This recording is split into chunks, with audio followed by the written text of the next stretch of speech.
Buenos días a todos. Como saben, Isaac va volando ahora de regreso a España y me pidió dar la charla para que no se pierda la continuidad. Es muy importante mantener la continuidad de la enseñanza para que todos de una u otra manera vayamos aprendiendo lo mucho que la doctrina secreta nos enseña. Entonces, vamos a tener una charla que yo hablé con Isaac para darla ahora en sustitución de él y la próxima él vuelve a tomar otra vez la rienda de todo esto. Vamos a empezar con una pequeña invocación, la invocación de los budistas. Dice que los corazones de todas las jerarquías superiores fluya un torrente de luz que nos bendiga y purifique y ayude a comprender las profundas verdades que vamos a estudiar juntos. Bien. Historia breve de la obra, vamos a hablar un poco, empezamos con cosmogénesis, entonces vamos a repasar un poco lo que ya más o menos habíamos visto con Isaac, de la historia de la obra de la doctrina secreta. Algunas cosas preliminares. Saben ustedes que hay un vórtice, por así decirlo, que surge hace 2500 años con los griegos, y uno de los grandes de los griegos es Tales de Mileto, y él a la hora de compartir con sus discípulos acerca de que el cosmos está sostenido por un montón de inteligencias, él decía todas las cosas están llenas de dioses. Sin embargo, observamos con los sentidos físicos los efectos de los dioses de los que habla Tales sobre las cosas del plano físico, es decir, no vemos a los dioses, pero sí vemos toda la maravilla de la creación en el plano físico sostenida por estos dioses. Hicimos del razonamiento concreto el eje para explicarlo todo. Nos equivocamos. No es ni la única ni la mejor forma de comprenderlo todo. Y la doctrina secreta es un regalo de los dioses para que podamos mover nuestro eje y acercarnos a comprenderlo todo. Aquí está nuestro plano físico, que es donde estamos. Ya había dicho alguna vez a Martin Leiderman que estamos hasta abajo. Pues sí, estamos hasta abajo. El eje de comprensión que tenemos es la mente concreta o el razonamiento lineal. Y lo malo, como dice esta serie de razonamientos, es que tratamos de entenderlo todo desde aquí. Y desde Enrique, aquí es muy difícil comprenderlo, todas las partes que están arriba. tienes que pasar, has dejado en la primera diapositiva, tienes que ir pasando las diapositivas. Es nada más va una, que es esta. Ah, ¿Ya entró la que sigue? no sé, tú sabrás, es que como... Yo no la veo. ¿No ven ninguna diapositiva? Sí, pone Está solo doctrina secreta el y título. está Blavatsky. Ah, solamente esa aparece. Ya estoy Solamente pasando las que siguen. tienes que clicar para que vaya pasando, no sé cómo lo harás. Si no, clica encima y te sale. A ver, ahí ya salió. No, ¿vale? Dale al enter. ¿Tienes dos pantallas? ¿Tienes dos pantallas, Enrique? Tengo una sola nada más. Lo que pasa es que tengo abierto esto de los participantes. Voy No, a pero es tratar de igual, salir de si tú acá. haces un enter, si haces un enter te tiene que ir Te pasando tiene que de ir pasando. diapositiva. Ok, a ver. A ver, ¿ahí entró? No. Vuelvo entonces a compartir pantalla, espérenme. Ahora sí. Ahora he hecho un cambio. ¿Ahora sí? Sí, ahora estás. En Eso modo es. presentación. Está Muy bien. bien, muy Bien, bien. entonces, Pues esta era la invocación de hace un momento. Los corazones de todas las jerarquías superiores fluya un torrente de luz que nos bendiga y purifique y ayuda a comprender las profundas verdades. ¿Qué vamos a estudiar juntos en estas 2 horas? Que no cojas el cohete, Enrique, Ah, sí, ok. por favor. Historia breve de la obra. Aquí hay una foto que encontré con varias fotos de Madame Blavatsky en diferentes momentos de su vida. Entonces, hablar de la doctrina secreta pues, es hablar de Madame Blavatsky. Y les comentaba yo al principio que vamos a arrancar con Tales de Mileto, 2500 años antes, cuando él comentaba que todas las cosas están llenas de dioses. Después, el primer Carmen, razonamiento es que observamos con los sentidos físicos. mira, ahora está. Espérate que me voy de aquí. Me voy de aquí para que no me oigan. Está Enrique. Y bueno, mira, esto bajo espalda.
de las cosas que ahí se decían. Y aquí viene un ejemplo. Dice, han supuesto algunos estudiantes erróneamente que estaba en condición con las revelaciones posteriores, las cuales han sido completamente malentendidas, dice Madame Blavatsky. Las cuales han sido completamente malentendidas en no pocos casos. Por consiguiente, la autora, aconsejada por algunos amigos, se propone editar la obra en una forma mejor y más clara, por ejemplo, a través de entregas mensuales. Todo lo que hay de importante en Isis para la comprensión cabal de los temas ocultos y filosóficos allí tratados será conservado de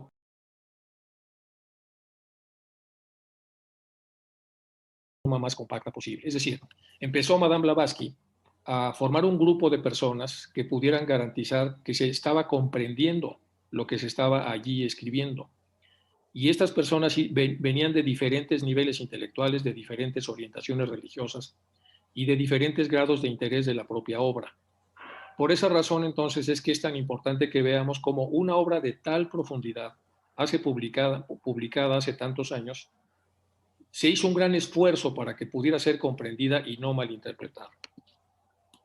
Este es ya de las ediciones posteriores de Isis Unveiled, dice Secrets of Ancient Wisdom Tradition, y está Madame Blavatsky, y dice First Work, que es el primer trabajo. La señora Blavatsky escribió al principio de este año a Mr. Sinnett, diciéndole que aun cuando en su obra Esoteric Budismo, ya sabe que está traducida también del 83, un año antes, había dado al mundo solamente migajas de genuinas doctrinas ocultas, no eran más que fragmentos que no podían ser considerados como algo completo. Lo que está escribiendo aquí Madame Blavatsky es que, a pesar de que había un gran interés, déjenme cerrar otra vez, perdón, que ya se metieron otra vez los ruidos, silenciar a todos, ya está.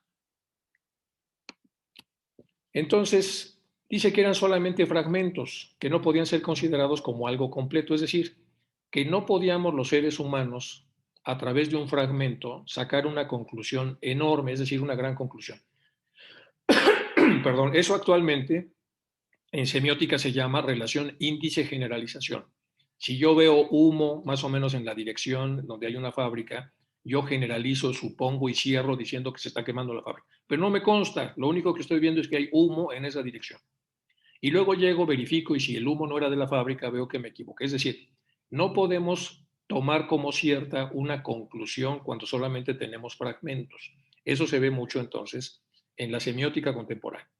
No obstante encontrarse ella tan enferma, se preparaba ahora a pasar otra vez todas las noches en vela para escribir de nuevo la totalidad de Isis sin velo, llamándola La Doctrina Secreta, 1884, y haciendo 3 o 4 volúmenes de los originales con la ayuda de Subarró, como sabemos, que escribiría la mayor parte de los comentarios y explicaciones con la idea de que la gente lo entendiera. Es decir, se traza un puente entre los maestros que ya conocemos, Madame Blavatsky en el plano terrestre, de Blavatsky a Subarró en el plano más terrestre y de Subarró a la obra para que la obra pueda ser compartida y entendida. Aquí está Subarró, la foto, una de las fotos de las muchas que hay de él. Dice, el próximo aviso apareció en la página 68 del suplemento de abril de The Theosophist, en la forma siguiente.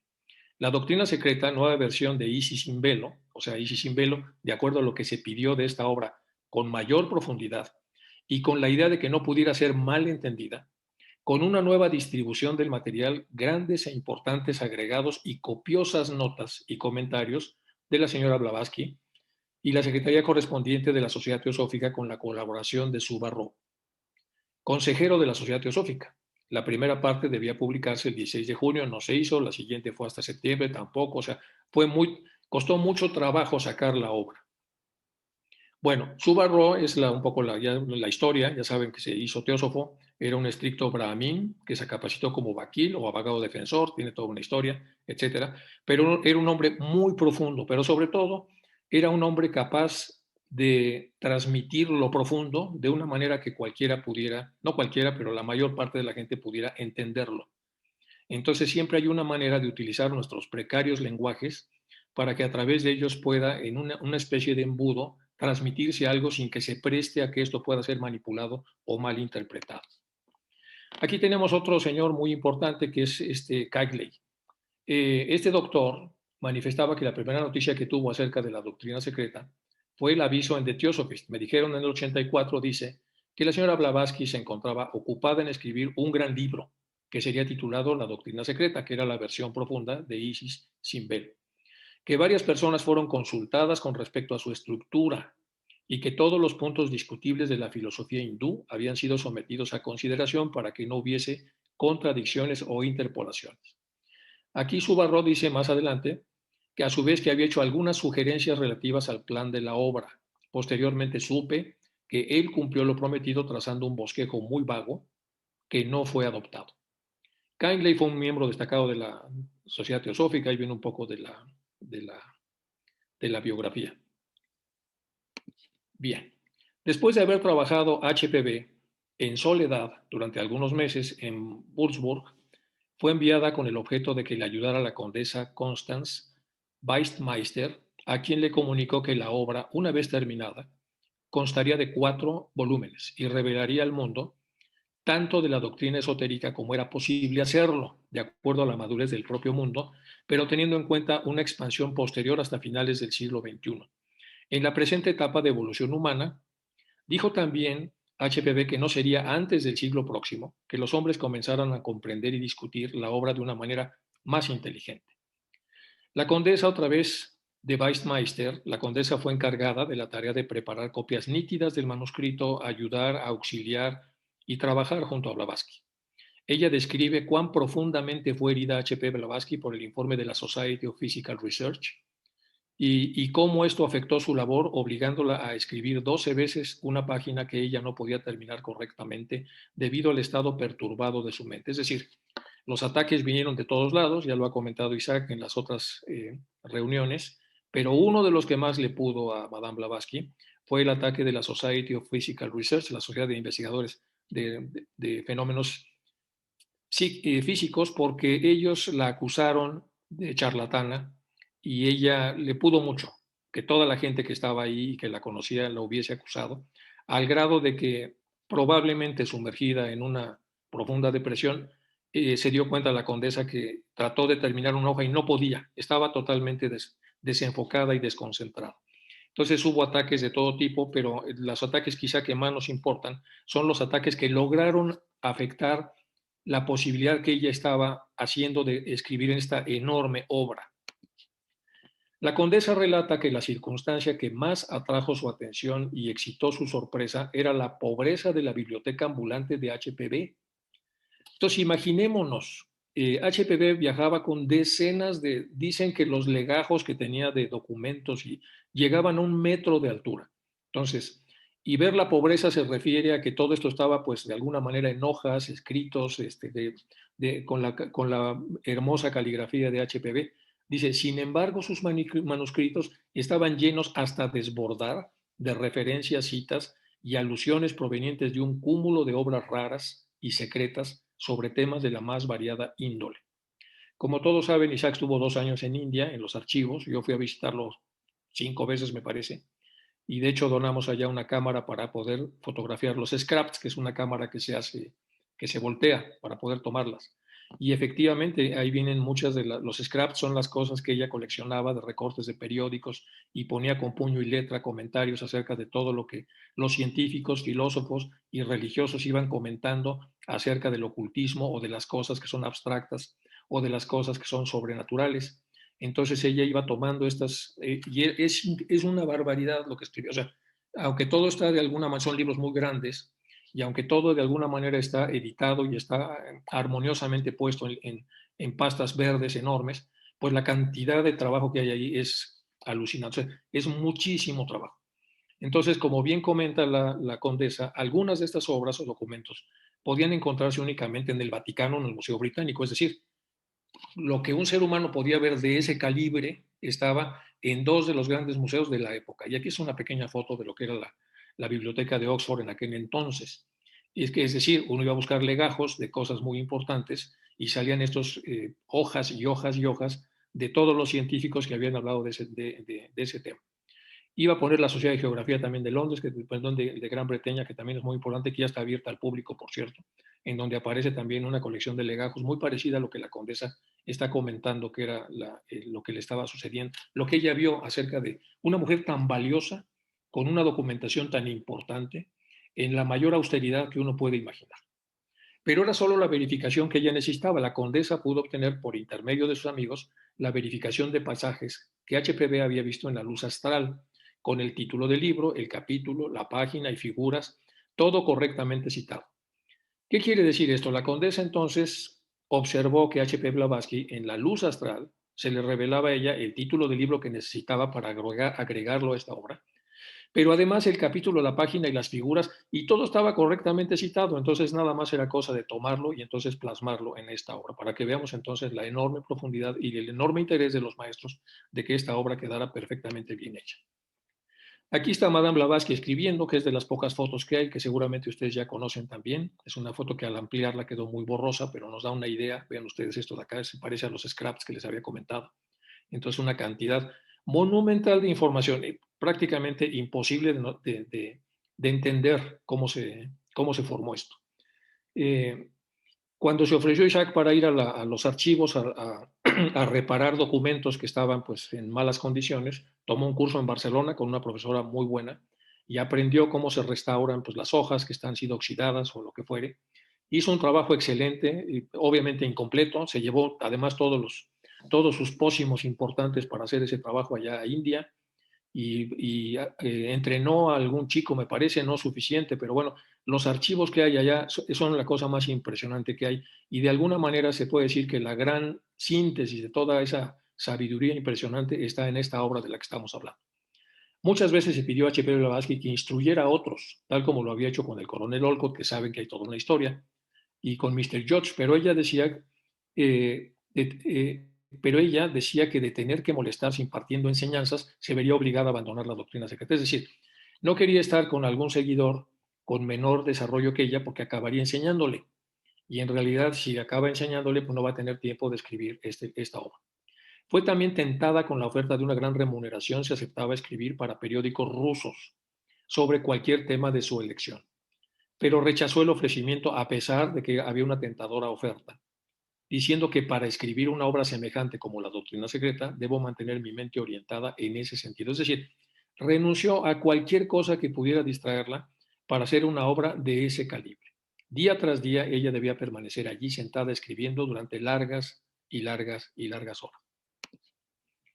El 3 de marzo escribió a Mr. Sinnett que con respecto a la doctrina secreta había una nueva revelación y un nuevo escenario cada mañana. Es decir, cada día había un regalo nuevo de información que podía compartirse con la gente. Yo vivo nuevamente dos vidas. El maestro estima que me resulta demasiado difícil mirar conscientemente en la luz astral para mi doctrina secreta. Y entonces estoy facultada para ver todo lo que debo ver como si fuera a través de mis sueños. Veo largos y grandes rollos de papel sobre los cuales están escritas las cosas y las recuerdo después de verlas.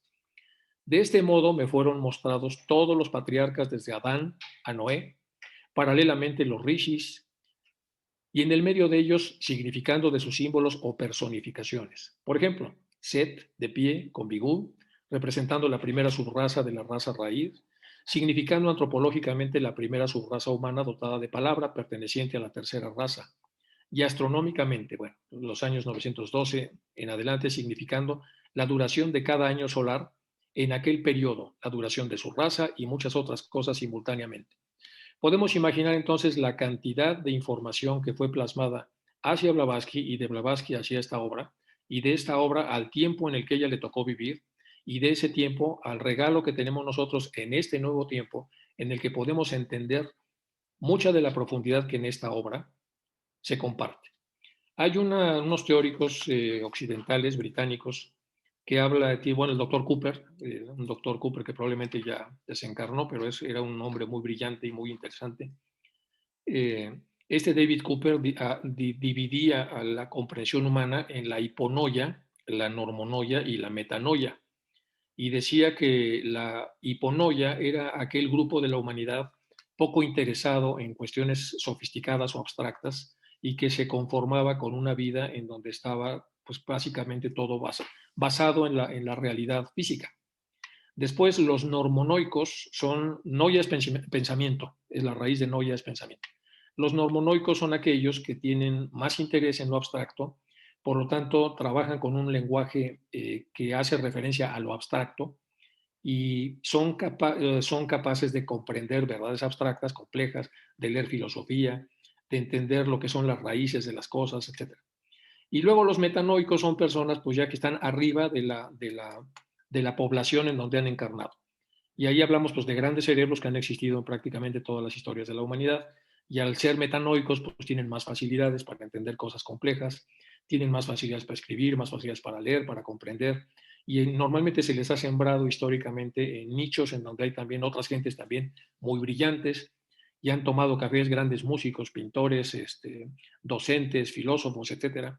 Y esa es una de las grandes ventajas que ha tenido Europa sobre el Nuevo Mundo, que las distancias son más cortas y que los movimientos son más fáciles para que puedan darse estas condiciones. Bueno, esto viene a colación porque cuando leemos esto tan comprimido, pues imaginemos que hace 100 y pico de años, pues la gente leía esto y había que leerlo 8 veces porque era muy difícil. Esto ya no pertenecía a la normonoia, era un documento metanoico. Lo que dice Cooper es que la siguiente generación de normonoicos, la siguiente generación ya es metanoica. Es decir, de acuerdo a la ley de evolución, los hijos de los normonoicos tienen ahora más habilidades para entender verdades más complejas y así sucesivamente. Nosotros tenemos la enorme ventaja de leer una obra que fue escrita con una perspectiva de futuro. Somos parte de ese futuro y por lo tanto, si vamos con calma y muy concentrados y haciendo alguna alabanza o alguna invocación para que los dioses nos ayuden, podemos en un momento determinado tratar de entenderla, por lo menos en buena medida. Varios miembros de la Sociedad Teosófica persuadieron a HPB que se regresara a Londres, donde ella podría estar mejor cuidada porque empezaba con problemas de salud y estaba trabajando de una manera abrumadora. Y entonces ella se trasladó de allí con todos sus manuscritos, con toda esta biblioteca ambulante que decía la condesa. El 1 de mayo, durante todo el verano, los Kingsley estuvieron ocupados en leer, releer, copiar y corregir el manuscrito, una locura, del cual formaba una pila casi 1 metro de altura, lo que ya comentaba.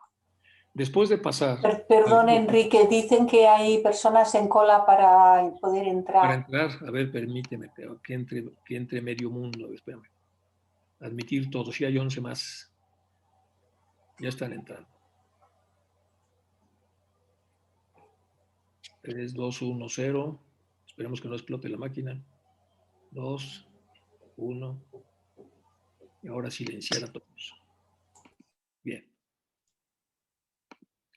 Bueno, entonces está ahí toda la familia Kingsley que estuvieron ocupados en leer, releer, copiar y corregir el manuscrito. Y dicen que formaba una pila de casi 1 metro de altura. Podemos imaginar esto. En esa época, además. Después de pasar algunos meses en Norwood, HPB se instaló en septiembre en la calle de Langsdowne Road, número 17. Esta es una foto, pues, obviamente, más moderna de la calle. Ella entregó a 2 capaces devotos jóvenes del Dr. Kingsley y a su sobrino Bertram Kingsley todo el montón de manuscritos para clasificar el material y presentar sus sugerencias al respecto, ya que en aquella época no estaba, es que siguen entrando, qué barbaridad, espérame. A ver, y es que ya en esa época presentar sugerencias, bueno, todo el montón de manuscritos para clasificar el material y presentar sus sugerencias al respecto, ya que en aquella época no estaba constituido en base a ningún plan ni tenía continuidad.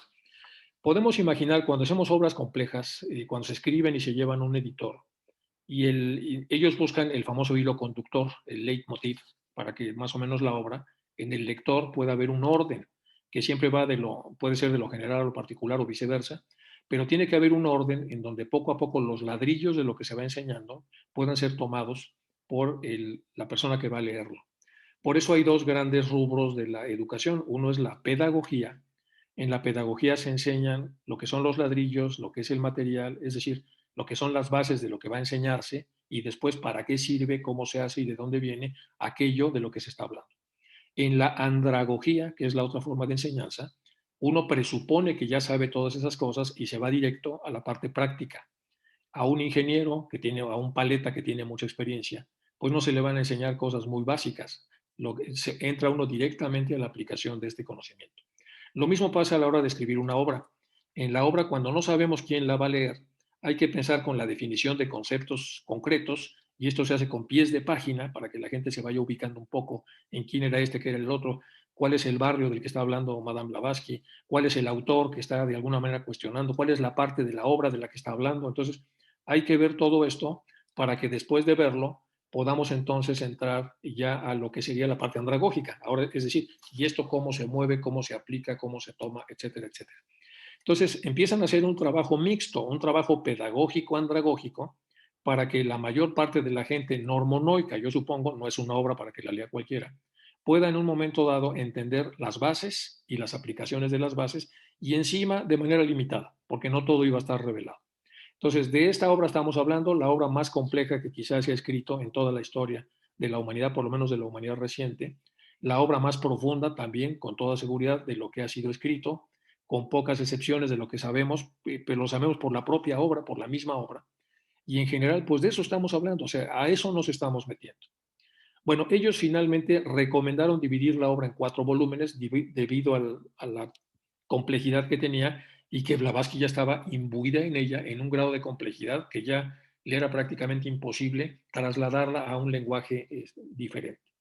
Entonces quedaron divididos en la evolución del cosmos, que es lo que estamos viendo, la primera parte de esta obra, la evolución del hombre, las vidas de algunos grandes ocultistas y el ocultismo práctico. Y que en cada volumen debería ser dividido en 3 partes. Las estancias o estanzas, comentarios, el simbolismo en el número 2 y la ciencia.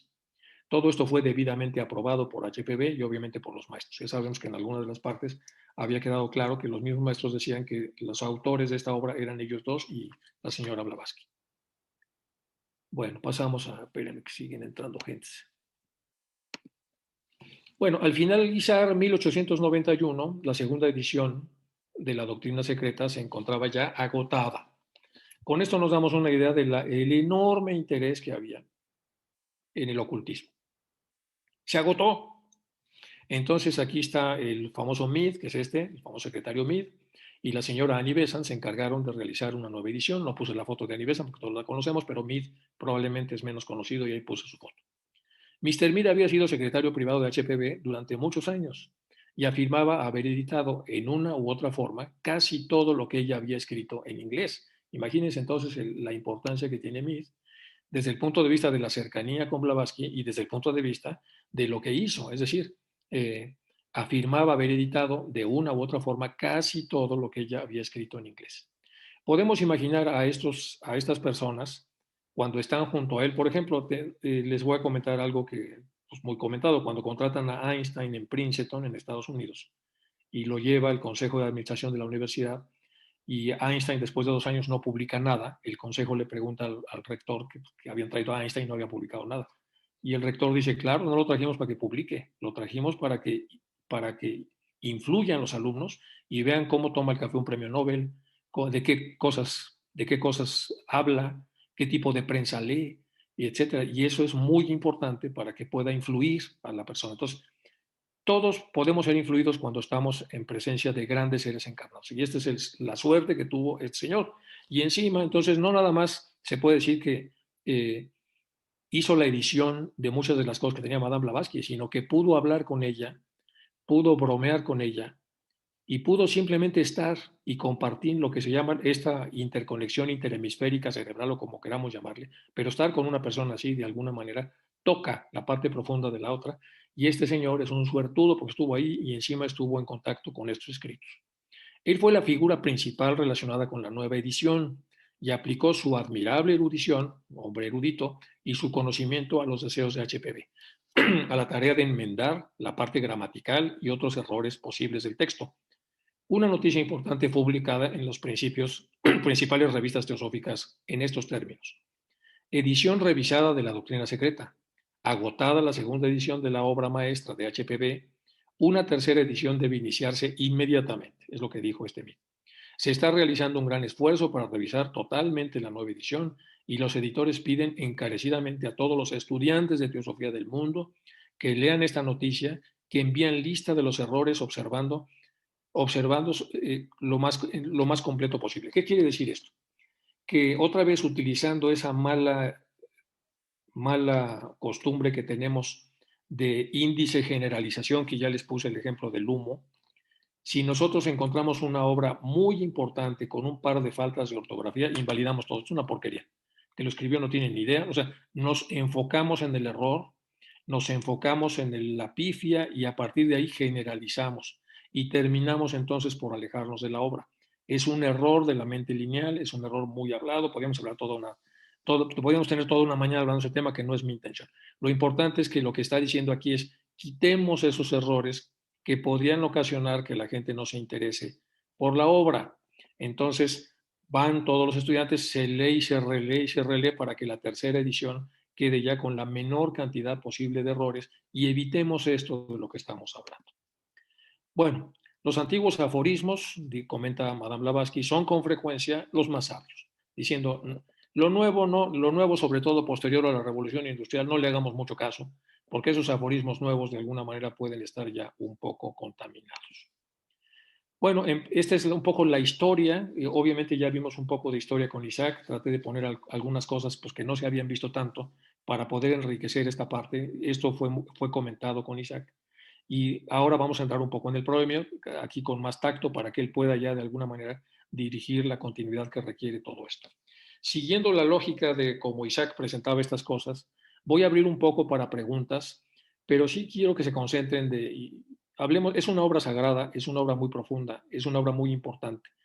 Ya pedimos una invocación para estar todos en frecuencia y tratar de entender lo que ahí se dice. Entonces, si hay alguna pregunta o si quieren me sigo, porque mi estilo más bien es seguir y luego ir a las preguntas, que yo creo que mejor me voy a seguir y dejamos las preguntas un poco después, si les parece, y ya entramos un poco en materia, un poquito con el proemio. Bueno, pues entonces, ¿cómo empieza el proemio? Y ahora sí vamos a ver de esta magna obra, ya que vimos cómo se hizo, más lo que vimos con Isaac y lo que estamos viendo ahora conmigo. Entramos en el proemio. Se presenta entonces la autora, que es HP, dice: la que escribe estas líneas, así se pone, tiene a la vista un manuscrito arcaico, o sea, no es moderno, es arcaico.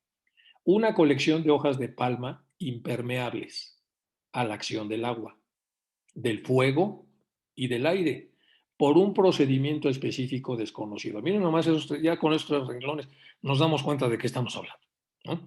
Es un manuscrito arcaico, es una colección de hojas de palma, pero no son hojas de palma cualquiera, son impermeables al agua, al fuego y al aire, por un procedimiento específico, es decir, por un procedimiento que tiene la posibilidad de generar eso y que además es desconocido. Es decir, no se trata la obra de explicar por qué este procedimiento fue escrito. Simplemente es un procedimiento de inteligencias muy desarrolladas que saben cómo hacer estas cosas para que estas hojas no se echen a perder, no se alteren y puedan llegar entonces al cometido, al propósito para el cual han sido diseñadas. Hay en la primera página un disco de perfecta blancura, dice HPB, destacándose sobre un fondo de un negro intenso. Bueno, aquí lo puse como se pudo, de este lado.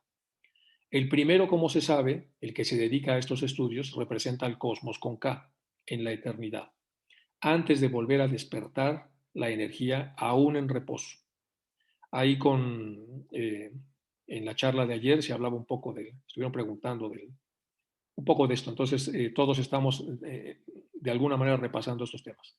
La emanación del mundo en sistemas posteriores. Vamos a leer esto otra vez con calma.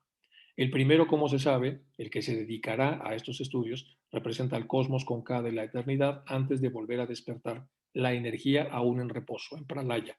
Se hablaba de puntos laya, laya tiene que ver con pralaya, y esto tiene que ver con cuando cesa la diferenciación, es decir, cuando viene movimiento y reposo, movimiento y reposo. El reposo tiene que ver entonces con estos puntos, sin que abramos aquí debate, por el amor de Dios.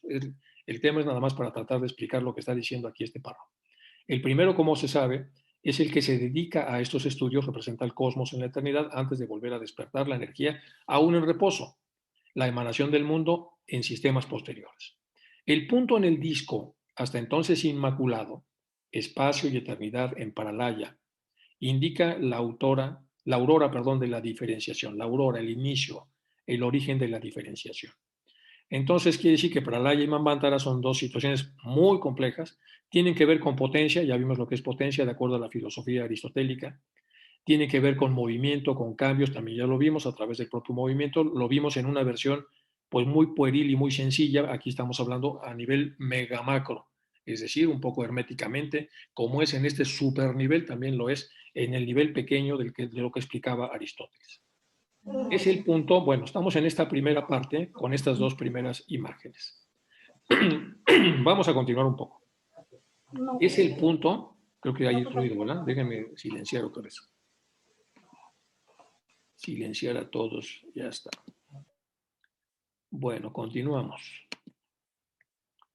El punto en el disco hasta entonces inmaculado, espacio y eternidad en Pralaya, indica la aurora de la diferenciación. Es el punto en el huevo del mundo, el germen interno de donde se desarrollará el universo. Eso es el punto. Entonces tenemos, dice, lo negro es lo desconocido, el círculo es lo conocido y el punto, el germen de lo que va a suceder, de lo que va a creer, de lo que va a crecer. Es la semilla del árbol de 100 metros, es la célula del bebé que luego será hombre. Ese es el punto que se va a repetir en lo macro, en lo micro, en los tres reinos de la naturaleza, en todas partes. Bueno, es el punto del huevo del mundo, el germen interno, donde se desarrollará el universo. El todo, el cosmos infinito y periódico.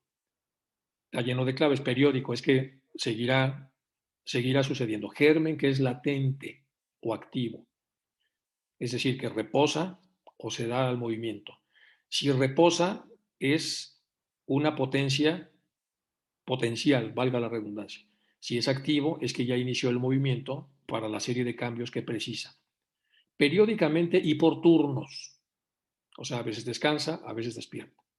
El único círculo es la unidad divina, en donde todo procede y de donde todo vuelve.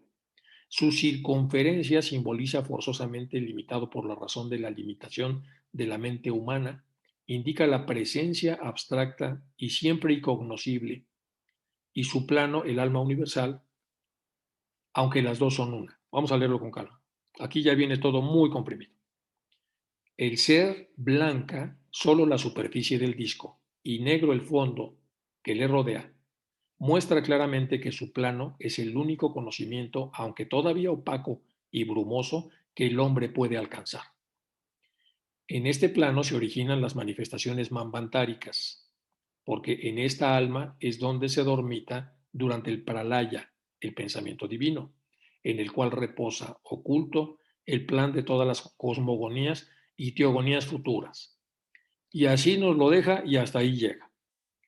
¿Y qué quiere decir que hasta ahí llega? Que estos son los índices y que si vamos a generalizar hay que tener mucho cuidado, porque tenemos que buscar en otras partes de la doctrina, en realidad, si esto tiene algún nivel adicional de profundización, que lo tiene, o si no. Pero hay que ir con mucho cuidado para no malinterpretar entonces estas partes de la obra. Llevamos 15 o 20 renglones y ven ustedes ya la complejidad enorme de lo que se está hablando. Si tenemos que leer esto 2 y 3 y 5 veces, empezamos a entrar en muchos detalles, qué es Cosmos con K, qué es el Cosmos con C, en el qué es Pralaya y Manvantara, qué es el huevo del mundo. Bueno, todo eso lo sabemos porque en esta charla, como sabemos, entra la mayor parte de los que estamos acá, pues somos teósofos, entonces entendemos de lo que se está diciendo, por lo tanto, podemos tener una charla andragógica. Si estuviéramos hablándolo con jóvenes que son las primeras veces que entran, tenemos que tener una charla pedagógica, es decir, tenemos que empezar a explicar estos términos para que cuando ellos los entiendan, ahora sí puedan tratar de comprender cuando se habla acerca de estos términos. La parte más importante quizá de todo, bueno, todo es importante, pero la parte que subrayé es esta porque sí hay que verla con mucho cuidado. El ser blanca, esta zona, esta parte del disco, solo la superficie del disco y negro el fondo que lo rodea, muestra claramente, o sea, la imagen muestra claramente que su plano es el único conocimiento, aunque todavía opaco y brumoso, que el hombre puede alcanzar. Y si el hombre lo puede alcanzar, es que potencialmente podemos alcanzarlo. Otra vez volvemos al término de potencia. Pero ¿qué hacemos con potencia? Si somos hombres fuertes que potencialmente podemos cargar cosas pesadas, o si somos hombres inteligentes que potencialmente podemos comprender estas cosas, ¿qué tenemos que hacer? Pues dedicarle tiempo, dedicarle esfuerzo, dedicarle la inspiración necesaria, pedir la ayuda y poco a poco, si tenemos este potencial, poco a poco pasaremos de lo opaco y brumoso a lo más claro y más claro hasta donde nos dé el seso y nos dé la capacidad para hacerlo. En este plano se originan las manifestaciones manvantáricas, nos dice un poco más, porque en esta alma, y lo pone con mayúsculas, es donde dormita durante el pralaya el pensamiento divino. Está en esta zona que visto desde abajo y desde los chiquitos que somos, es una zona como si estuviera durmiendo y pensando. Realmente no lo sabemos, solo pone aquí que dormita, es decir, no está en acción. Tiene una gran potencialidad, pero no está en acción. Pudiendo potenciarse, no está en acción. Aquí hay un gran debate. Cuando estábamos haciendo la revista esta panamericana de teosofía, que hemos sacado apenas 2 números, tenía un debate con Isaac de qué íbamos a poner y no, y lo vamos a poner en la siguiente número, de este tema de la potencia, porque es muy importante. Una persona, un leñador que tiene una motosierra, él sabe que potencialmente puede acabar con el bosque, si se le pega la gana, porque tiene una herramienta que excede lo que necesita. Pero no lo hace. A pesar de que tiene esa potencia, renuncia a esa posibilidad, porque necesita cierto grado de respeto hacia el bosque, porque sabe cuál es realmente lo que busca es tener del bosque lo que del bosque necesita, un poco de leña y madera para armar su casa o lo que fuere. Pero si este señor es hiponoico, es decir, que no está muy desarrollado, y le damos el bulldozer y la máquina, pues acaba con el bosque. Y si acaba con el bosque, entonces, ¿qué quiere decir? El tema de la potencialidad, ahí nosotros vemos este tema del equilibrio que es tan importante. El ser humano va a tener grandes capacidades de hacer lo que se nos pegue la gana, pero el karma nos va recordando que tampoco podemos hacer lo que se nos pegue la gana.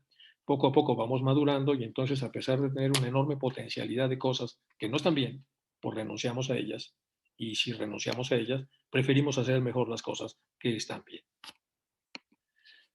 Bueno, es la vida una, eterna, invisible, aunque omnipresente, sin principio ni fin, aunque periódica en sus manifestaciones regulares, entre cuyos periodos reina el oscuro misterio del no ser, es decir, del ser y no ser. Aquí podríamos detenernos también un poco. Inconsciente y, sin embargo, conciencia absoluta, incomprensible, y sin embargo la única realidad existente por sí misma, la verdad, un caos para los sentidos físicos, un cosmos para la razón.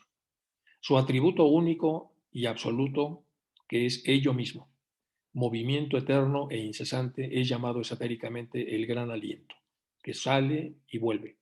El gran aliento sería la explicación hermética de lo que es el aliento de un animal, y esto sería un aliento espiritual en el nivel más macro que podamos imaginarnos, que es el movimiento perpetuo del universo en el sentido de espacio sin límites.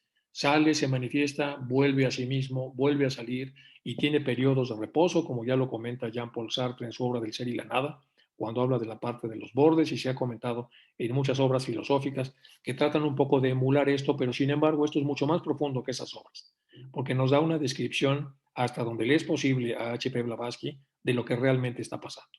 Y siempre presente. Aquello que permanece inmóvil no puede ser divino, pero de hecho y en realidad nada existe en absoluto inmóvil en el alma del universo. ¿Se acuerdan que hay una frase que dice esto de que todo lo que es inmóvil no puede ser divino? Aquí, claro, Blavatsky dice, pues sí, pero en realidad pues en el universo no hay nada inmóvil, todo está en movimiento permanente. Bueno, pasamos al siguiente párrafo. Dice, casi 5 siglos antes de nuestra era, ya Leucipo, el preceptor de Demócrito es un tipo fuera de serie, sostenía que el espacio estaba eternamente lleno de átomos impulsados por movimiento incesante. Que recordar que Demócrito es el primero que le llama átomo al átomo. Entonces, que daba origen en el debido transcurso del tiempo y a medida que se agregaban al movimiento rotatorio por virtud de colisiones mutuas que producían movimientos laterales. Ahorita lo volvemos a leer para entenderlo. Epicuro y Lucrecio enseñaron lo mismo, añadiendo únicamente la moción lateral de que los átomos, la idea de la afinidad, que es una enseñanza oculta. Del átomo sabemos muy poco, sí sabemos gracias a la literatura ocultista, pues más de lo que el científico puede en un momento dado describir, y lo que ya lo veíamos con la charla de ayer de Fred, que comentaba que esa necedad que tiene la ciencia de demostrarlo todo desde el plano físico, pues complica mucho a ella, se complica a ella misma porque cada vez requiere aparatos más sofisticados y siguen siendo insuficientes para ver todo lo que el ocultismo describe. Él estaba hablando de los vórtices estos en generales que describen un átomo y de los 3 niveles que son descriptivos de alguna manera para el plano físico y los otros que no lo son y que es muy difícil que de alguna manera puedan observarse, y que lo que se va observando poco a poco en realidad se le llama a la ciencia como partículas subatómicas, cuando en realidad son como estructuras del propio átomo en diferentes grados de vibración. Bueno, todas esas cosas que son tan complejas para la ciencia han hecho que haya surgido pues, una ciencia nueva que se permite a sí misma ver que las matemáticas clásicas y la física clásica no es suficiente para describir esto.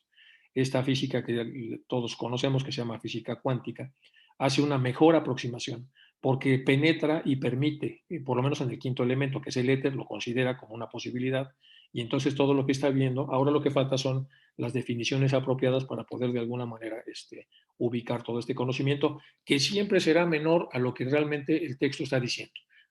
Solamente que hacemos lo posible para poderlo explicar y entender hasta donde nos dé humildemente la capacidad que todos tenemos. Bueno, esto hay que releerlo otra vez. Son las 12:25. Voy a dejar un poco las preguntas, pidiéndoles que se concentren muy bien en el tipo de observación, afirmación, incluso corrección de lo que pueda yo haber estado diciendo. Todo con la idea de ser muy respetuosos con la obra, eso sí les pido por favor, y, no transcurrir demasiado en ella para que Isaac pueda retomarla y continuar ya con el estilo que él tiene. Las siguientes sesiones, que la idea es que esto se haga un ritmo, es decir, que rítmicamente podamos nosotros meternos en la obra. Bueno, déjenme pasar. Nos vamos al paradisíaco estado de Florida. José.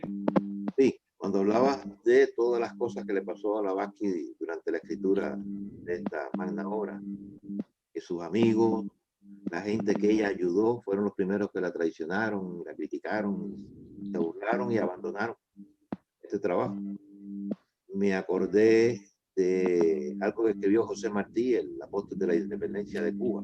Claro. Que decía que el sol nos da calor, el sol nos alumbra, el sol tiene mancha. Hay hombres que solo ven las manchas del sol.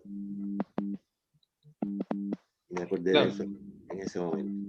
Y José Martí es ya saben todos, ¿no? Es un personaje muy importante, un poeta muy aclamado, muy conocido, efectivamente es cubano y además un poeta muy leído. La poesía es de estas capacidades sutiles que tenemos los seres humanos, de atraer a entidades sutiles cada vez que hay poesía o hay música o hay pintura, etcétera. Hay en general cualquier obra estética atrae a todas a las entidades positivas, a las entidades. Claro, esto es un poeta, ya sea agnóstico, creyente o lo que sea, sabiéndolo o sin saberlo, atrae a estas fuerzas y al atraerlas produce obras increíbles. Y José Martí efectivamente es un personaje y más que poeta, filósofo. Sí, sí, sí, sí. Así es. Bueno, gracias por agregar el comentario. ¿Alguien más quiere hacer algún comentario de lo que hemos visto hasta ahora?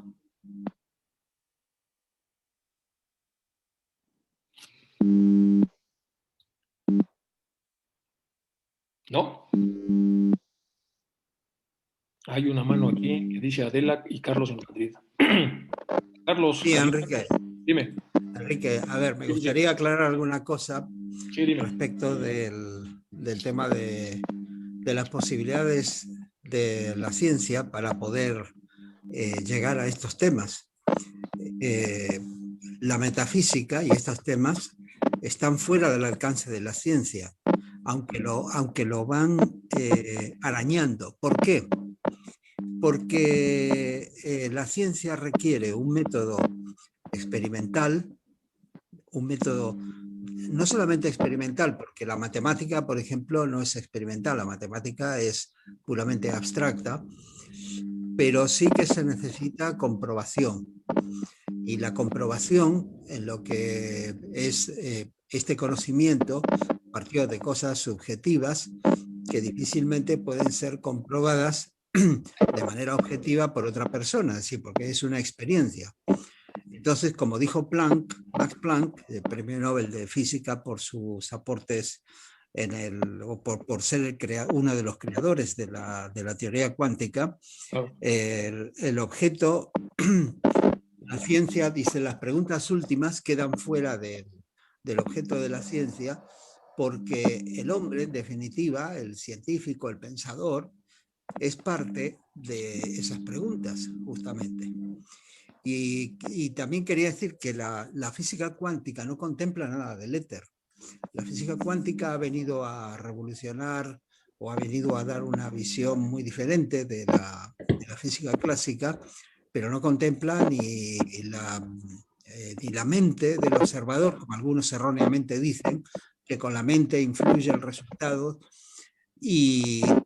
sino que nos pinta un panorama muy diferente y que curiosamente tiene muchos muchas similitudes con cosas que se plantean aquí en la doctrina secreta, como el caso de las partículas entrelazadas que nos hablan de la unidad de la vida, dos partículas que están cuánticamente relacionadas, más que relacionadas, unidas cuánticamente, que tienen sus mismos estados cuánticos o estados cuánticos relacionados, pero que aunque estén en lugares diferentes, sin embargo son parte de la misma realidad. Hecho comprobado, predicho teóricamente y luego comprobado, lo cual justamente nos da el pie para poder comenzar a entender que realmente hay una unidad en el universo. Bueno, nada más será esto respecto de que, claro, no podemos pretender que este tipo de cosas que se describen, especialmente aquello que formaba, fíjate que la cosmología se trata de aproximar y es lógico que solamente pueda utilizar aquello que es físico, pero es que llega un momento que no sabemos ya si de lo que se está hablando, cuando se está hablando del momento de instantes posteriores, millonésimas de segundo posteriores al Big Bang, etcétera, no sabemos si todavía estamos hablando de algo físico o de qué. La frontera un poco se diluye. Entonces, bueno, pues eso es lo que, y realmente se están haciendo progresos. Nunca se va a poder, obviamente, con el método de la ciencia, lo mismo que con la filosofía y la religión, que son otras dos líneas de conocimiento, tampoco se puede llegar a la profundidad de esta. Por eso la teosofía es integral, integra ciencia, teosofía y religión. Gracias. Bueno, pues gracias, Carlos, por las aclaraciones. Bueno, ¿qué puedo comentar? Aquí entraríamos en un debate que no quiero entrar tanto en el debate, de lo que dicen algunos de los teóricos de la física cuántica. Efectivamente, en la física cuántica, la matemática, cuando le preguntaban a uno de los filósofos clásicos si era una ciencia, dice, no es una ciencia, es una serie de enunciados que solo les basta con no entrar en contradicción consigo mismos. Se plantean una serie de parámetros a través de los cuales, pero quiero que vean que todo eso que estamos hablando está un poco por arriba de lo que está tratando aquí de transmitirnos Madame Blavatsky. De todos modos, gracias, Carlos. Es un debate que debemos tener en las logias, aportar investigaciones, etcétera, para tratar de entender eso sin salirnos de la línea de que somos teósofos, es decir, tratar de que todos regresemos de alguna manera a la base de la enseñanza, pero ayuda mucho que algunos de nosotros nos dediquemos a eso, o sobre todo tú, Carlos, que estás muy interesado en las partes de la ciencia, se pueden de alguna manera ir ubicando correspondencias. Yo ya vi en tu libro que tienes una serie de correspondencias entre la ciencia y lo que va diciendo la doctrina oculta. Pero más allá de todo eso, sí quiero que veamos que este es el gran libro, es el gran libro que se ha escrito para la humanidad. No ha sido muy fácil escribirlo. Aquí hay que juntar lo que ya vio Isaac con lo que también nosotros estamos viendo ahora, aunque es una síntesis. Y se pretende en esta obra regresar a las posibles desviaciones que tenemos, las posibles conclusiones que tenemos y que son demasiado a veces prematuras, para tratar de regresar. Aquí están los tips, de alguna manera, para poder entender cómo funcionan las cosas. Hace muchos años, cuando estaba yo por entrar a la Sociedad Teosófica, pues tenía yo que pedir, estaba en la rama Arjuna, entonces teníamos que pedir permiso allá para que nos dejaran, bueno, en mi caso, para poderme quedar ahí a diar. Y ahí, bueno, pues ahí conoce uno gente muy, muy peculiar. También hay algunos científicos que se han metido a teósofos. Y entonces son bonitos los debates, pero como alguna vez alguno de ellos dijo, a ver, el debate está muy bien, vamos a tratar de ubicar el debate en relación sin salirnos del contexto de esta obra sagrada, porque todos creemos en ella, porque la estamos leyendo con la idea de poderla aterrizar. Pero también es muy bueno el debate en otro momento. El debate es la segunda parte andragógica, es decir, es la parte en donde ya se empieza a ver cuándo sí, cuándo no, cómo sí, cómo no, si puede pasar o no puede pasar. Y ahí es donde Carlos es muy valioso, porque nos da la idea, nos reta a poder ver si está, si no está, si se está describiendo aquí los enlaces de sulfuro magnesio, si la capacidad que una onda es onda y a veces energía y a veces está y no está. Podemos entrar y bucear y luego meternos en la doctrina para ver si de alguna manera eso ya está dicho o no, y etcétera. O sea, yo celebro las intervenciones de Carlos, pero tratemos de regresar, por lo menos en esta charla que es de la doctrina secreta, a la base, si les parece. Manuel Muñiz. Sí, buenas tardes. quería aportar que he visto ayer, relacionado con lo que a veces nos ha dicho Isaac aquí de los continentes de la Atlántida y de los lemures, en las noticias de la BBC en español, acaban de decir ayer que han descubierto al este de Nueva Zelanda un continente sumergido que lo van a llamar Zelandia y que ocupa mucho más que la Australia actual de superficie y se extendería por el hemisferio sur, o sea, en el Pacífico, pero por el hemisferio sur hasta casi pues, la isla de Pascua. Y efectivamente pues, corrobora lo que Isaac nos ha dicho aquí, que me parece el continente de Mu, de los lemures. Claro, claro. Sí, hemos revisado con él, efectivamente, de Lemuria, Hiperbórea, Atlántida, hemos verificado lo poco que hay de los griegos, que se sabe muy poco de ellos, solamente el 4% de acuerdo a Carl Sagan, de ese acervo, pero tenemos esta obra, y en esta obra se nos dicen las cosas que aunque no encontráramos los vestigios, pues tenemos que creer en ella. Claro, pero ahora lo han descubierto y ahora ya dicen que sí, es muy bueno. Es muy bueno que coincida, es muy bueno que coincida y nos anima de alguna manera, pero cuando de repente sale otro que encuentra que no, de todos modos nosotros nos vinculamos a esta obra. Lo que quiero comentarles es que hay que creer en esta obra, ya sea que la antropología y todos de alguna manera vayan o no poniendo o no poniendo de alguna manera evidencias a favor o en contra de lo que pasa. ¿Sí me explico? Es lo que quiero que veamos, porque es muy importante que defendamos esta obra, porque le va a ser útil a gentes, no nada más de nuestra generación, sino de otras generaciones que vienen precedentes. Por eso hay que conservarla, cuidarla y verla como un tesoro. Y luego ver lo que hacemos pues cuando buscamos o no buscamos. Por eso me encanta el ejemplo de Schliemann. Schliemann desde chiquito quería encontrar Troya, desde chiquito. Y luego se burlaron de él toda la clase científica de antropólogos, pero encontró el tesoro de Príamo, etc. Pero no quiero entrar en ese debate, les digo, esos son debates paralelos a la obra. Vamos a meternos en el detalle. Qué bueno que tú viste eso de BBC, que además es una organización muy seria, británica, histórica, y que de alguna manera ayuda. Digamos, podemos agregarlo al acervo al acervo de lo que se dice, de lo que habíamos visto en la parte anterior de Isaac. Pero lo que les quiero decir es que de repente vamos a encontrar cosas que contradicen, pues las quitamos, porque hay que respetar lo sagrado de la obra, es lo que quiero comentar. Por lo menos es la postura que a mí me gusta tener a ese respecto. Carlos, ¿quieres decir otra cosa? Perdón, disculpa, Enrique, están diciendo que sigue habiendo ahora más personas que están solicitando entrada. Ay, mira, a ver, admitir todo, nada más eran 2. Probablemente algunas es que han perdido la conexión a internet y vuelven a entrar, que a mí me pasa también cuando... Sí, ¿verdad? Cuando se meten por teléfonos, ¿no? Y el teléfono se les llega a un lugar... No, a veces se les cae la wifi, se les cae la wifi y la pierden y tienen que volver a entrar. Se les cae el móvil y se desconecta y tienen otra vez que volverlo a armar para conectarse. Sí. Bueno, ya le puse que entraran otra vez. ¿Algún otro comentario, chicos? ¿No? Bueno, vamos. Sí, Perdón. Me gustaría si pudieses aclararlo un poco. Hay un apartado que ponía: nada puede ser divino si está inmóvil.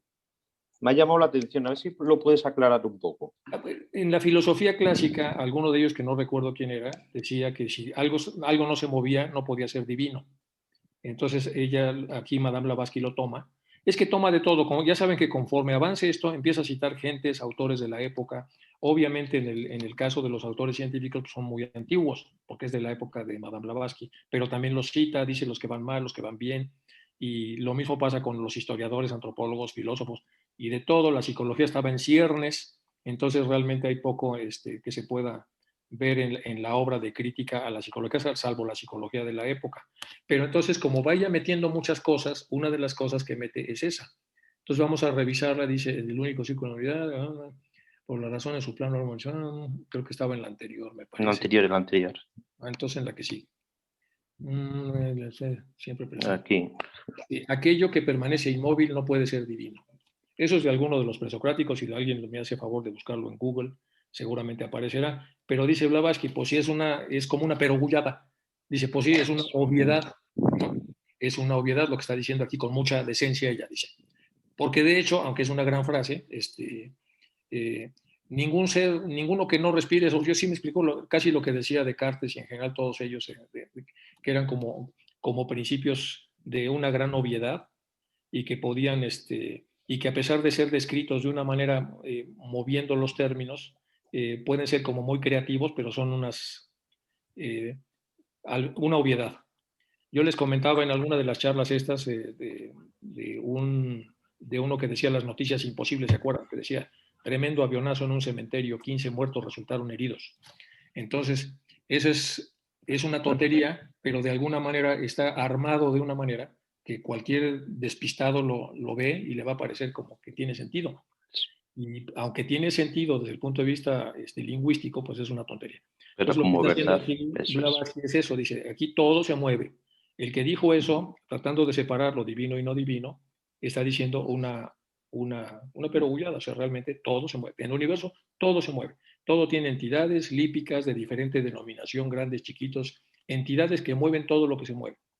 Y entonces no las vemos, solamente vemos el efecto de ese movimiento, y el efecto de ese movimiento es la enorme unidad de vida.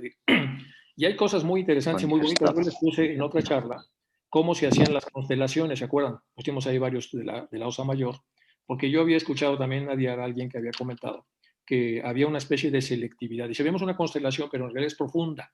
Es decir, estaríamos siendo como un duodecaedro casi el universo. Y en este dodecaedro hay diferentes espacios que han ido anteriores a otros, y entonces cuando estos se conectan y nos producen una imagen, en realidad es una imagen con fondo. Y esta imagen con fondo es porque hay una predisposición magnética entre determinados planetas con otros planetas, y entonces eso se forma en imagen. Y la imagen es lo que podemos recoger nosotros de lo que nos ofrece el universo. Y entonces es muy interesante, es bueno, lo escuchas, puede ser que sí, puede que no, te metas a la doctrina secreta a ver si lo comenta o no lo comenta, no lo comenta, pues lo dejas de lado, lo estudias aparte, pero es una parte como muy romántica. Entonces yo les puse alguna vez lo que era la formación de estas imágenes en el cosmos usando a la osa mayor, me parece, y era un poco con la idea de lo que vas rescatando cuando vas escuchando a estas gentes brillantes que tienen como diferentes approaches a la teoría, a la teosofía. Perdón, Alicia. Dime. Hola, buenos días. ¿Sí me escuchan? Sí, ya te reconocimos tu tono de voz, que eres Alicia de México. Hola, gracias. A voz de México. A esta parte donde dice la moción lateral de los átomos, la idea de afinidad, que es una enseñanza oculta. Esto que estoy leyendo se me ocurre, no sé si estoy correcta, que la enseñanza oculta se referiría a la materialización de los átomos, bueno, a la materialización de alguna cosa en materia, refiriéndose a la moción lateral de los átomos, o sea, entender qué fuerzas están operando para poder materializar algo, o estoy mal. No, estás bien. Si pides ver otra vez la conferencia de Fred de ayer, él habla muy bien porque hace una recopilación de hasta dónde llega la ciencia para describir esto. Y luego hay algunas otras vías para entenderlo. Resulta que la ciencia de pronto dijo que la porción mínima era un átomo, luego que eran las partículas subatómicas, luego otras partículas más subatómicas del átomo, y se fue con los leptones, y después con los fermiones, que resultaron que eran más chiquitos, que eran muchos, y después con los bosones, y los bosones resultaron más chiquitos y menos, y después del bosón el más chiquito, el que de alguna manera tenía que ver con todo, que era el de Higgs, y entonces el botón de Higgs pasa por una especie de túnel hacia lo metafísico, y entonces tenemos un Higgs metafísico y otro físico, y por eso a veces lo que vemos en un átomo es una onda y a veces es una partícula, y entonces partícula y onda es lo mismo, entonces nos regresamos a la teoría de las cuerdas, y una locura. Entonces, pero después de especular sobre esta locura, lo que tenemos que hacer es regresar a esto y ver otra vez lo que nos está diciendo. Pero, por ejemplo, la enseñanza oculta se referiría al saber manejar esas leyes para la materialización. No, mira, lo que yo he visto que hace la gente, y no sé si esté bien o mal, pero lo que hacen algunos budistas muy preparados es que se tratan de, primero tienes que cerrar los ojos y ver hacia adentro para ver a tu propio desarrollo y luego trabajarlo. Y después tienes que pedir que te ayuden. Y puedes de alguna manera entrar en estas verdades, y a veces ni siquiera las vas a divulgar, pero para ti queda claro, cuando lees un párrafo de estos, le encuentras más sentido, cuando buceas un poco en tu interior y cuando están las condiciones apropiadas, vegetarianismo absoluto, tratar de cuidar los pensamientos. Cuando estás en esas condiciones y encima estás a lo mejor en un monasterio y te vas a la Gompa, que magnéticamente está cargada, se dan entonces situaciones en donde puedes tener ciertos insights. Esa palabra insight que no tiene una traducción al español y que es tan importante, que es que en México decimos que te cae el 20 porque en los antiguos teléfonos de México, cuando se enlazaba la llamada, caía una moneda de 20 centavos. Entonces, cuando una persona se daba cuenta de algo trascendente, ya te cayó el 20, o sea, ya entendí, un eureka más o menos de la realidad. Entonces, esta obra, en algunas partes, tienes que verlo así, y a veces vas a llegar, a veces no vas a llegar, y por eso es importante leerla en grupo, porque lo que se le ocurre a uno le da luz a lo que no se le ocurrió al otro y el grupo avanza. Si el grupo toma lo que está diciendo esa persona que está de alguna manera tratando de interpretar lo que ahí se dice. Tú, por ejemplo, acabas de ver es un pequeño vórtice de esta, déjame ver lo del átomo, ¿qué es lo que estabas leyendo? Es la última diapositiva que está puesta, de hecho, y al final está eso de la moción lateral de los átomos, la idea de la afinidad, y a mí se me ocurrió que como dice, es una enseñanza oculta, digo, bueno, esas las enseñanzas que obviamente no están para todos, pero que es el conocimiento de la materia, ¿no? No, sí están para todos, pero en diferentes momentos, pero están para todos. Esto es para los humanos en general, y vamos unos avanzando más rápido, otros más lento, etcétera. Pero es una enseñanza, sí, cuando hablas de afinidad, estás hablando de magnetismo y de aproximación, y es que mientras más buceas en esto, más te das cuenta que te va explicando pues muchas cosas. Pues hay que moverla, subirla, bajarla, meterla, etcétera, etcétera. Que es una de las es una de las riquezas que tiene la obra. Y meterse en lo que, por ejemplo, aquí en Leucipo, digo, es que no quiero entrar en gran detalle porque esto en realidad esto lo está dando Isaac con el estilo que tiene Isaac, que es un estilo muy bonito, es un estilo muy humano, y él influye de una manera muy peculiar al auditorio. Yo soy un poco más técnico, de alguna manera los dos nos complementamos mucho por eso. Y vamos viendo esto.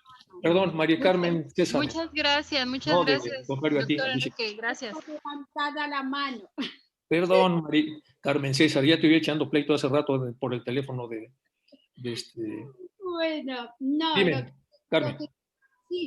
Lo que quería volver, como dices tú, al tema, que en estos primeros estadios que estás explicando tú hoy, no podemos hablar ni de moléculas físicas ni de átomos físicos, porque todavía todo esto es el primer impulso de la luz, de la radiación que se recibe del plano ádico, de lo que es el absoluto, que hace una irrupción en lo que tú mostrabas en la diapositiva, blanca con el punto en el centro. Una vez que se hace ese impacto, tenemos el primero, que allí prácticamente hay un determinado movimiento, por eso me refiero al aspecto del movimiento. A partir de ese rayo que se emite digamos, del absoluto a ese punto central, a partir de ese momento hay movimiento en el universo, que no es el movimiento que nosotros concebimos en el plano material. Claro. Para nada, en absoluto. Hay un determinado movimiento, y cuando se habla de electricidad, etcétera, tenemos que saber que estamos hablando de un principio foático que luego manifestará. Es un principio, es el fo, es lo que habla la señora Blavatsky en la doctrina secreta, que es el fo, ese principio que está en el círculo blanco, que ahí todavía nada se mueve. Y una vez que se manifiesta, entonces es FOAT, pero en esos niveles en los cuales todavía no podemos hablar ni de electricidad ni de magnetismo, como lo conocemos aquí. Claro. Sí.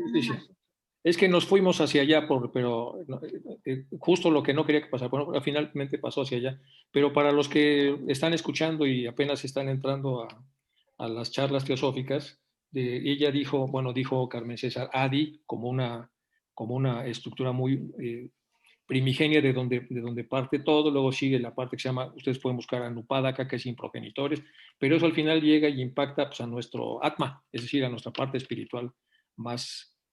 Todo eso se va a ver después, no está obviamente en estas. Lo que está diciendo Carmen César es que en realidad estos son 2 hojas de una obra que pesa 8 kilos y entonces hay que ir con mucha calma, porque en realidad todo esto se va a ir develando poco a poco y conforme se vaya develando, yo creo que Isaac permitirá que se vaya haciendo un esfuerzo por comprenderla. Pero gracias, Carmen, es verdad, este es el punto 1 apenas, está hablando del germen, la semilla y apenas todo va a empezar. Y entonces está usando. Voy a rescatar unas palabras de Blavatsky que dice: el rayo divino, el logos número 1, es el progenitor abstracto. Sí, así es. Que el logos número 2 es al mismo tiempo el hijo de su madre y su esposo. Estamos hablando de aspectos totalmente abstractos. Así es. Aquí hacemos relaciones porque todo lo antropomorfizamos, todo lo traemos aquí a la Tierra, pero estamos hablando de conceptos muy, muy abstractos. Era eso que quería. Sí, totalmente de acuerdo. Yo les vuelvo a repetir, yo como he estado en varios debates con teósofos así extraños a lo largo de muchos años allí en Nadir, lo que dicen ellos, cuando yo decía también que era totalmente abstracto, dice totalmente no. Todo lo que ya está en el plano manifestado es .99999 energía y .00001 materia. O sea, todo tiene, pero entraríamos en otro tema que no está acá, pero lo que estás diciendo está muy bien, Carmen. Gracias por la información. Richard Stump. Ok, muchas gracias, muy amable. Sí, es verdad, ella da el primer sentimiento para la evolución, es verdad. Bueno, no es solo eso, en todas las áreas de la ciencia hay ese primer sentimiento. Y eso puede nacer inclusive en los mismos pueblos primitivos, ¿no? O sea, ellos como observaban el movimiento y a partir de allí creaban el inicio para la evolución, ¿no? De su rol y qué iban a representar. Eso me ha ocurrido mucho, por ejemplo, yo vivo en La Paz, ¿no? Tiahuanaco tengo ahí al lado, y Tiahuanaco son los templos de la luz, ¿no? Entonces ellos eran observadores de la luz con una profundidad inmensa, ¿no? Yo tengo la especialidad de microondas y láser y todas las cosas esas, por eso consigo entender el sentimiento inicial de ese pueblo. Blavatsky en todo momento ahora estaba mencionando eso, es el inicio, ¿no? O sea, con seguridad le ha dado un norte. Y ahora habla de Tiahuanaco también, ¿no? En alguna parte habla de Tiahuanaco también, Madame. Sí, también llegaremos a ese punto inclusive, pero es interesante la visión, ¿no? De ella, el enfoque inicial. Solo eso quería resaltar, nada más. Richard, sí, hay una piedra ahí que está magnéticamente cargada y que los que la tocamos alguna vez fue horrible, que te contagia, a lo mejor ya la conoces. Sí, no, las piedras allá son muy especiales. Yo cada vez que estoy con estrés voy, toco las piedras y se pasa totalmente increíble. Y no necesitas prescripción médica ni nada. No, nada. Es una recuperación natural. Sí, ya lo sé. Propia. Bueno, muchas gracias. De nada. Elsie. Yo quería, hola, buenas, gracias por la clase, gracias a todos. Quería decir que porque a mí no me resulta tan complejo entender desde lo abstracto lo que es la bajada de la energía primigenia, vamos a decir, o la conciencia total, hacia envolverse en la materia. Si uno, sea cósmico, sea humano, todo el proceso siempre es igual. Entonces, yo creo que a veces, dentro de la intelectualización de cosas, perdemos la esencia, o por lo menos, no sé si es lo correcto. Perdón, era solamente... No, muy buena observación. Elsie, por eso hay que regresar y ver con mucho respeto la obra, porque si la leemos varias veces llegamos a lo que tú estás diciendo. Poco a poco empezamos a inspirarnos todos para tratar de entender lo que la obra dice. Y ya en otras charlas podemos ver, como tú dices, otras cosas que tengan otro tipo de enfoque, pero efectivamente es mejor verlo de esta manera, estoy de acuerdo contigo. Emilce No sé si eres la santafesina o la rosarina. No, la con S soy la rosarina, la que nos conocemos personalmente. Lo que te quería decir es que me pareció interesante ese mecanismo que vos explicaste de que uno a veces, por ver un pedacito o una puntita de algo, se queda con eso y juzga el resto. Y yo creo que eso tiene que ver también como con nuestra mente perezosa, pero es interesante que uno lo observe porque lo hacemos muy a menudo, tanto en favor como en contra. Esto que vos decías, de que por un par de errores se juzga y ya se cierra al conocer. Y creo que eso es interesante de que lo observemos en nosotros. Claro, es una conclusión anticipada cuando no hay suficientes bases y aún a veces hay muchas bases y de todos modos nos equivocamos. Cuando el bottom line, es decir, el punto de partida está mal, todo lo demás está mal, Krishnamurti lo trabaja continuamente. La primera conferencia que tiene con David Bohm en el Hyde Park, ¿se acuerdan ustedes que David Bohm le dice que ¿por qué no hablamos de la eternidad del conocimiento? Y dice Krishnamurti, dice, bueno, primero había que discutir si el conocimiento es eterno o el conocimiento es limitado. ¿Cómo? No vamos a decir que el conocimiento es limitado, pues vamos a debatirlo, pero no podemos empezar a abordar toda una serie de conclusiones si el ladrillo en el que nos estamos parando no está bien definido. Krishnamurti hace permanentemente eso. Hay que definir muy bien a partir de dónde estamos hablando. Esta obra es un gran ladrillo desde el punto de vista, si nos paramos en ella y volvemos a ella, vamos a entender muchísimas cosas, siempre que no saquemos conclusiones anticipadas. Por eso es que es necesario leerla en las logias y en todos lados con mucho cuidado, porque vamos a encontrar cosas pues, muy bonitas. Pero gracias, Emilce. Gracias por la observación. Y ahora pasamos a las barbas. Ronald. ¿Cómo está, don Enrique? Bien. El asunto es con la frase esta que está en la doctrina, en el proemio, que dice que aquello que permanece inmóvil no puede ser divino. Esto tiene relación o es una respuesta a la idea aristotélica de que existía un primer motor inmóvil que producía el movimiento, que a su vez Santo Tomás de Aquino lo retomó en la Edad Media y generó las grandes tesis tomasinas, ¿verdad? De que Dios es la causa primera, que es inmóvil y crea el movimiento. Todo el tomismo se usa mucho así, incluso en la homeopatía es totalmente tomista, así es. Eso es todo, nada más. Gracias. Pero es tomista, no está muy errado, pero de alguna manera como las partes donde el tomismo se aplica no afectan, bueno, sí la afectan, pero digamos que es como una verdad paralela, es un alter veratis que puede moverse y funciona para ciertas ciencias, específicamente las ciencias naturales, pero está mal. En inicio estoy de acuerdo contigo, Ronald, está ligeramente desviado y aunque produce una serie de efectos en la comprensión paralela, tiene una pequeña desviación. Y sí viene, yo ya sabía que venía de alguno de estos la parte de la vibración, pero ve con qué elegancia lo toca Blavatsky a la hora de decir que en realidad eso era una perogullada, o sea, una tontería, porque era como muy obvia. ¿Alguien más que quiera? Junuen Fontanel. Gracias.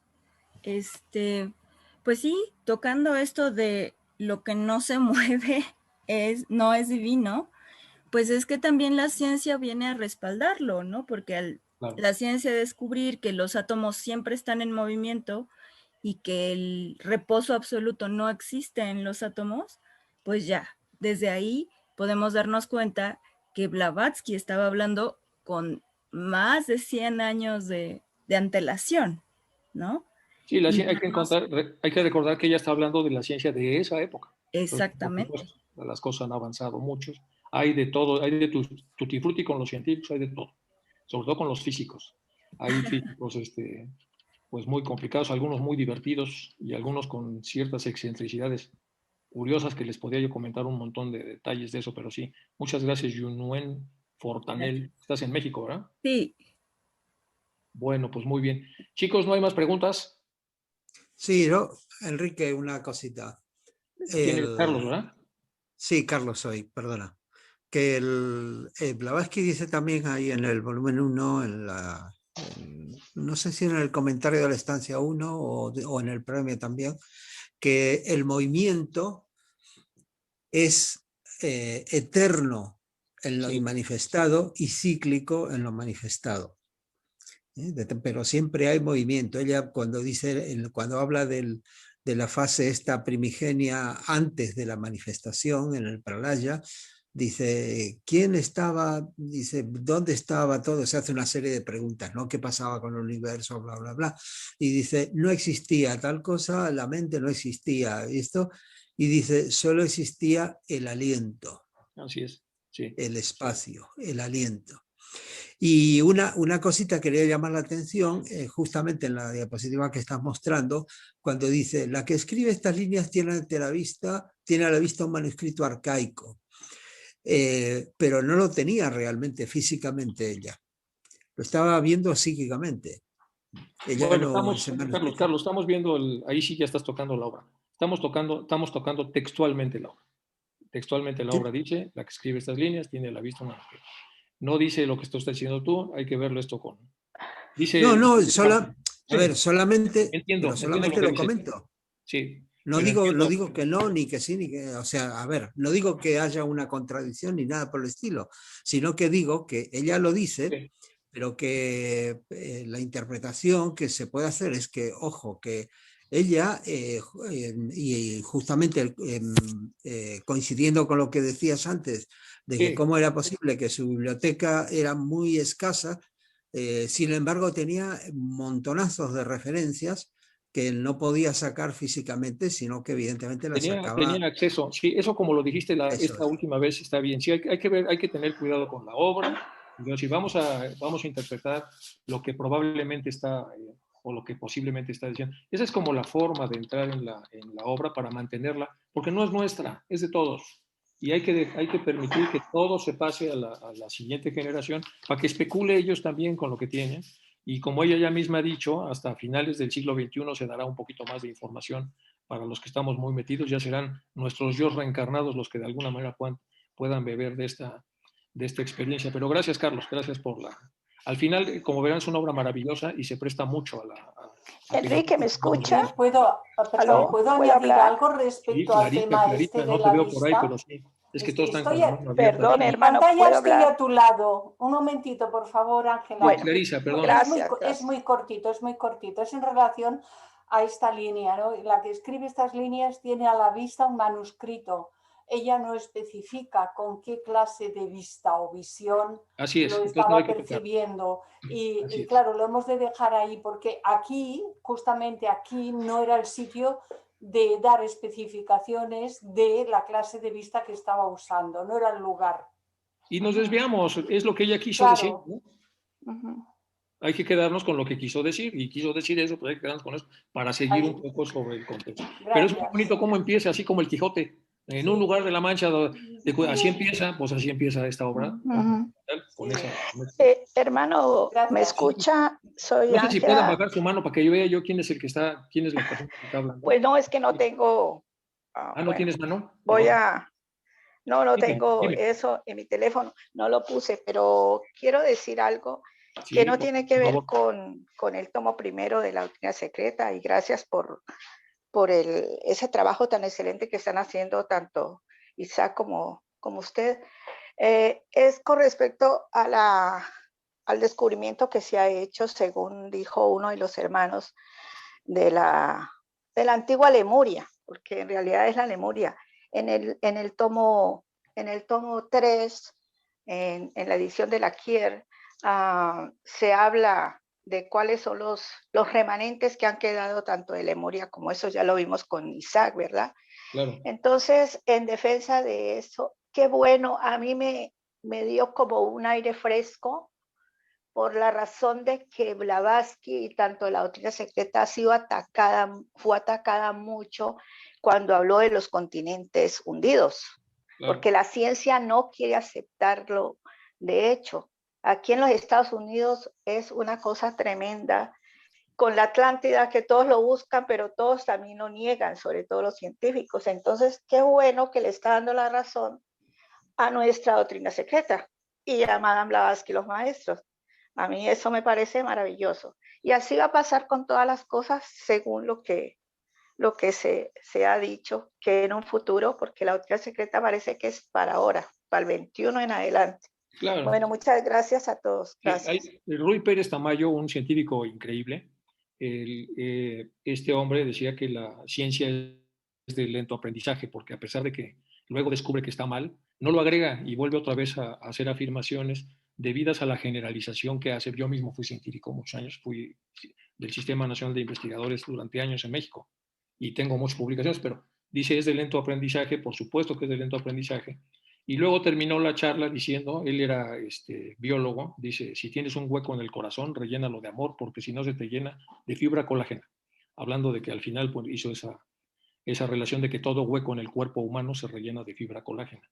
Pero no nada más eso, porque si profundizamos y se nos llena de fibra colágena, estamos fritos, porque perdimos ya la elasticidad necesaria para poder abrirnos y poder penetrar en estas hermosas verdades que, les repito, hay que ver a la doctrina secreta con amor, con cuidado y con mucho respeto, y empezar a especular, pasarlo a otra obra cuando especulamos y regresamos a lo primero. Eso es un poco la idea que tenemos en mente Isaac y yo, para que esta obra se mantenga como estaba. Amaya, ¿vas a preguntar alguna cosa? Sí, quería preguntar una cosa. Yo no soy teósofa ni estoy empezando un poco a introducirme en este mundo para ir ampliando mi mente. Entonces, me surge una duda.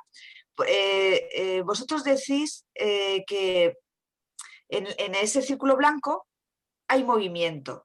Entonces, mi pregunta es, ¿el movimiento se podría equiparar a una vibración o la vibración ya es la vibración ya es movimiento.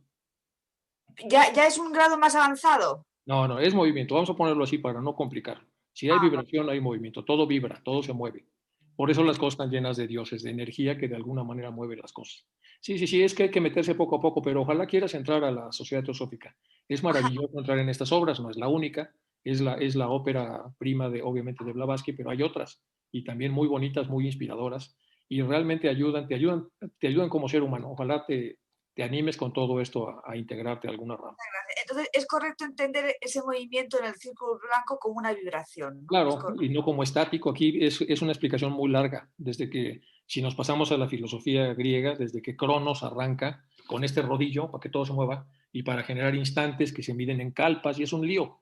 Y entonces vemos las millonésimas partes de segundos a que corresponden, y entre punto y punto metemos un poco a Aristóteles para entenderlo hasta donde es posible hacerlo. O sea, eso es lo que ya las ramas empiezan a ver y luego se regresan a la obra. Pero de alguna manera empezamos a hacer una especulación, a veces mala, a veces buena, pero vamos poco a poco entendiéndola, y sales como si te hubieras tomado un eucalipto, sales con todo fresco, no se te destapan los oídos y la nariz y todo, porque de alguna manera te empiezas a entrar en contacto con lo que Blavatsky quería transmitirnos. Ojalá te metas. Aquí hay muchas ramas y muchos presidentes que te pueden tender la mano para que entres. ¿Alguna pregunta más? Ya se nos fue el tema con las preguntas. Qué bueno que no interrumpí la presentación con preguntas, porque a Isaac siempre le pasa que luego ya no acaba con lo que quería transmitirnos. ¿Tienen algunas preguntas finales? Yo creo que vamos a dejar hasta acá el avance y vamos a continuar con Isaac. Para los que vienen por primera vez, Isaac es es el director de esta sesión de Cosmogénesis. Entonces ya vamos a continuar con la lógica que él trae de la presentación de los diferentes contenidos para beneficio de todos los que podamos entrar en ellos. ¿Ya no hay más preguntas? Tú eres la argentina catalana. Elsie. La argentina catalana, bueno, argentina sí, de nacimiento, y catalana de adopción. Enrique, cuando Blavatsky es objeto de tanta traición, vamos a decir, en etapa donde está generando la doctrina secreta, ordenándola y todo aquello, ¿no sería más o menos asociable a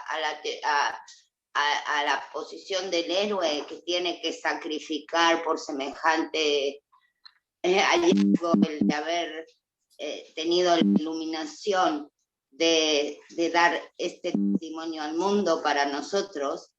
¿Podría ser? Sí, podría serlo. Podemos ver de dos maneras eso, Elsie. Muchas veces ya nos explica Madame Blavatsky que a veces los dioses bajan a auxiliar a los seres humanos y después de los dioses hay una siguiente generación de personas que bebieron de esta sabiduría de los dioses, y luego más adelante vienen los héroes, y luego ya vienen las siguientes camadas de seres humanos más limitados, para ver si pueden o no pueden de alguna manera producir un desarrollo armónico. Eso ya lo comentaba. Pero hay otra manera de verlo. En la mayor parte de los cambios que ocurren a nivel social, tenemos tres grandes personas. Uno es el dragón, que es el que no quiere que haya cambio, que es el que se enoja con todos, y de alguna manera la ciencia, parte de la ciencia es como dragona. Llegan, nominan, etcétera. Se criticaba, por ejemplo, en Nepal, que te dicen, ¿y por qué le llaman Everest al Everest si nosotros ya estábamos aquí y éramos seres humanos y le llamamos de otra manera? Aquí llegó el cartógrafo europeo y le puso Everest, y todo el mundo le llama Everest. Oigan, por favor, más respeto. Y eso en realidad es, así hacemos, es un cartógrafo. Américo Vespucio, pues lo mismo, vean ustedes, ya se llama América, etcétera. Entonces, es obvio que el dragón es así, el dragón llega, pisa, pone su nombre y va a matar a cualquiera que quiera cambiar. Luego tenemos el matadragones. El matadragones es el héroe, pero el héroe necesita una técnica para hacerlo, entonces está de alguna manera el mago. El mago no tiene el valor del héroe, pero tiene el pócimo. El héroe tiene el valor, pero no tiene el pócimo. Entonces se hace una asociación entre el mago y el héroe y pueden derrocar al dragón para que la evolución del conocimiento y de todo siga permeando. Entonces, esta es una manera muy bonita y muy romántica, muy poética quizá, de explicar todos los topes de la humanidad en chiquito y en grandote. Y en chiquito le tocó a Blavatsky, porque todos los oponentes que trataron de distraerla de la concentración que requería para escribir la doctrina secreta, fallaron, con excepción de la Royal Society of Physics, que es una que por alguna razón casi la saca y la desubica de la concentración que requería. Pero así como tenemos buitres, también tenemos ángeles, y uno de los grandes ángeles de Blavatsky era la condesa de la que ya hablamos hace un momento. Entonces es una historia muy bonita, es solo para complementar lo que ya habíamos visto con Isaac, pero es hermoso realmente lo que pasó. Bueno, chicos, pues mira, ya se nos fue aquí, se nos fue comadreando un poco con los temas, algunos más centrados y otros menos, pero en realidad esto es para no perder el ritmo y que ya Isaac pueda estar la próxima semana con nosotros.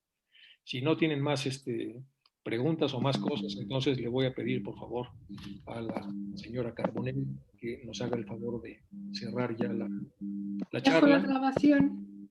Ok. Vale. Muy bien. Y pasamos a la gustosa sección de despedidas y saludos.